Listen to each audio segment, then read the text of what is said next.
রাগ করলা? না, রাগ করলা? ঠিক আছে করো, কোনো সমস্যা নেই। রাগ তোমার জিনিস, তোমার কাছেই থাকবে, আমার কাছে যাবে আসবে না। আমি রাগ করলাম না। চোখে সানগ্লাস লাগিয়ে এভাবেই তুমুল আলোচিত রাগ করলা ডায়লগ দেন ঢাকা বিশ্ববিদ্যালয়ের বাংলা বিভাগের অধ্যাপক তাশরিক হাবিব। বেসুরো গলায় গান গেয়ে ভাইরাল হওয়া এই শিক্ষক এবার নতুন করে আলোচনায় এসেছেন নিজের এই বক্তব্যকে ঘিরে। ডায়লগের পর রাগ করা এবং রাগ নিয়ন্ত্রণ নিয়ে ছোট্ট একটি বক্তব্য দেন তিনি। তাশরিক হাবিব বলেন, কাউকে খোঁচানো, বিরক্ত করা কিংবা রাগিয়ে দেয়াটা এখন এক ধরনের ট্রেন্ডে পরিণত হয়েছে। এতে এক ধরনের পরোক্ষ তৃপ্তি পাওয়া যায়, আবার রেগে যাওয়া ব্যক্তির মনোযোগও নষ্ট করা যায়।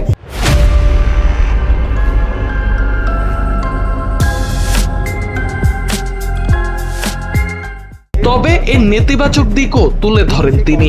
বলেন, আজ যে অন্যকে ইচ্ছাকৃতভাবে রাগাচ্ছে, সুযোগ পেলে অন্য কেউ তাকেও একইভাবে রাগিয়ে তুলতে পারে।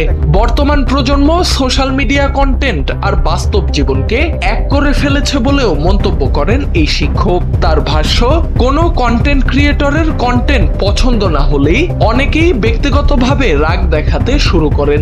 এতে নিজের আবেগের ওপর তারা নিয়ন্ত্রণ হারিয়ে ফেলেন। তাই সোশ্যাল মিডিয়ার কন্টেন্টকে বাস্তব জীবনের সঙ্গে এক করে না দেখারও পরামর্শ দেন তিনি।